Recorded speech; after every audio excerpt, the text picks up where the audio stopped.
Hello, and welcome to Channel Zero TV with John and John. I'm John, And I'm John.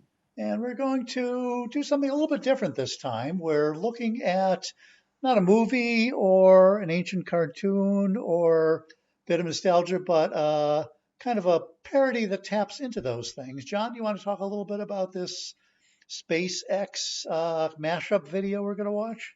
Yes, indeed. This is footage of various SpaceX rockets and space delivery systems and space capsules, et cetera, but filtered through the prism of the old Thunderbirds TV show, which you and I will recall watching in our youth back in the late 1960s. Of course, the Thunderbirds was a supermarionation program produced by Jerry Anderson over in Great Britain, and it's about a family team high-tech rescue organization. We'll have a few things, probably quite a few things to say about this whole merging of art and science, the past, the present, the future, when we get back.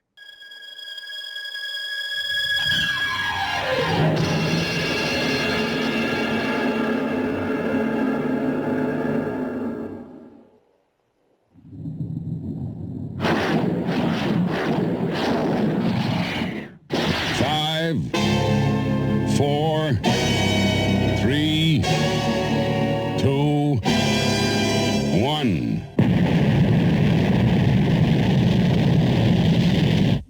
Thunderbirds are go.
Okay, that was entertaining. And just for the uninitiated, SpaceX, as in case you don't know, is a private enterprise for bringing for manned space flight that was paid for, subsidized, organized by eccentric billionaire Elon Musk, although also supported by other private money. And this video, which is a YouTube mashup, was playing off a earlier sort of notion of what private space flight might look like through one of our favorite TV shows, as John mentioned, called The Thunderbirds. John, want to take it from here?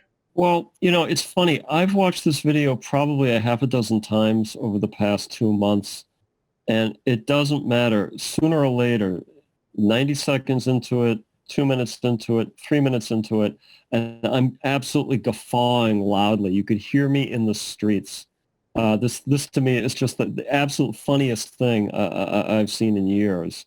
And part of it is just the very tight editing that went into this. Part of it was just, a thorough knowledge of like what the Thunderbirds was about back in the day, which was about, huge disasters being mitigated by this advanced rescue team in a futuristic milieu. But the larger issue here that's so interesting to me is clearly Elon Musk was parked in front of the TV, like you and me, watching Star Trek, watching the Thunderbirds, watching Captain Scarlet, watching Lost in Space.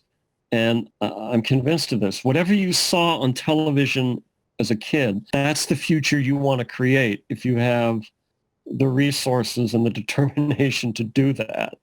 The various rockets, I mean, a lot of that was either actual spacecraft or concept art from SpaceX. And admittedly, you've got, rockets are going to look like rockets. They're not going to be flying cubes. But there is a sort of stunning coincidence in sort of the variety of ships, apparently for different purposes. And the Thunderbirds, which again, we should note for people who aren't familiar with it, there were five Thunderbird spacecraft, 1 through 5, each served different purposes. One was essentially a enormous plane for within Earth atmosphere. There was an interstellar craft that was Thunderbird 3. There was a space station orbiting the Earth that was 5. And that's the thing I really liked about this video is they sort of superimposed those numbers on what I presume was sort of SpaceX concept Yeah. art. We watch the same shows, but neither you nor I are the richest man on earth. I don't know what went wrong, but somehow Elon Musk took all this. Well, you and I remember the space race. We remember, the moonwalk. We remember, Skylab and all that. And whenever we conceptualized about the future, we always inevitably did it through the prism of like manned space travel. And that sort of peaked about the time we graduated from high school, and it went into abeyance. And now it's having this huge second wave.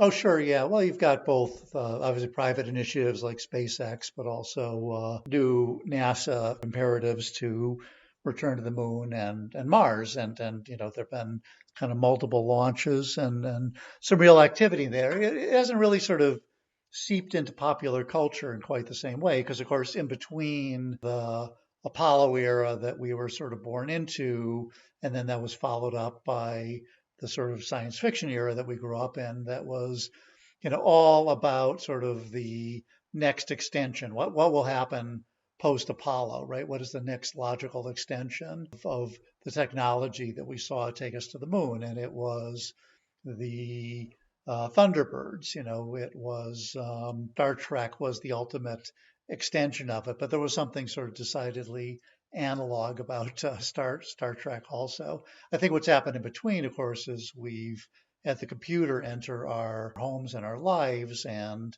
you had cyberpunk, you had sort of the technology getting smaller, more internal, and space becoming sort of starting with a sort of Star Wars fantasy and then moving out from there into more sort of fairy tale or adventure tale, or certainly things that our technology will never catch up to. True enough. I'm looking at this picture we have of SpaceX Starship. And while we're talking about design aesthetics, I mean, this is the most retrograde looking rocket I've seen in my life. This is not out of place in a sort of mid-budget 1950s science fiction movie. Well, that also have to keep in mind that the people who are designing either the rockets or the concept art do have to sort of like live within the rules of engineering and aerodynamics, right? You Of can't course. have TIE fighters or sort of X-wing fighters or other spacecraft that make no sense. So it's not complete accident that the SpaceX crafts look a little bit more like crafts that have actually made it into space. But although that said, I'd say this one has more of a Flash Gordon type of design to it. there's a definite Deco vibe to the Starship. Yeah, and we wanted to sort of start off this year kind of going a couple other different directions, right? We'll be back with plenty of direct nostalgia, but this is sort of a very important nostalgia of our youth, something that is I think still is resident in our culture. Obviously, this desire to go into space and this desire certainly among engineers, educators, NASA professionals that they wish that there was a generation now that would get as excited about real space travel and all its messiness and all the explosions on the launch pads that you saw. All the sort of complicated problems that you have to work out for to just get somebody on to the moon for an hour and 15 minutes. They want to kind of gin up that excitement, and more power to them. Well, I look at it this way. Elon Musk is the richest man in the world as of, I guess, last week with over $200 billion. And looking at all this stuff, I think to myself, there are incomparably worse things he could be spending his money on. Far more harmful to the general public, bad for future generations, whatever it is. I mean, if he wants to build a rocket and colonize the planet Mars, as you say, more power to him. May every mega billionaire spend their money like bringing our childhood fantasies into reality. Exactly. Anyway, hope you enjoyed this slight departure on Channel Zero TV, but we'll be back next time with, God knows what. But one thing for sure, I'll be here. I'm John, and I'm John. And we will both see you next time on Channel Zero TV. Thank you.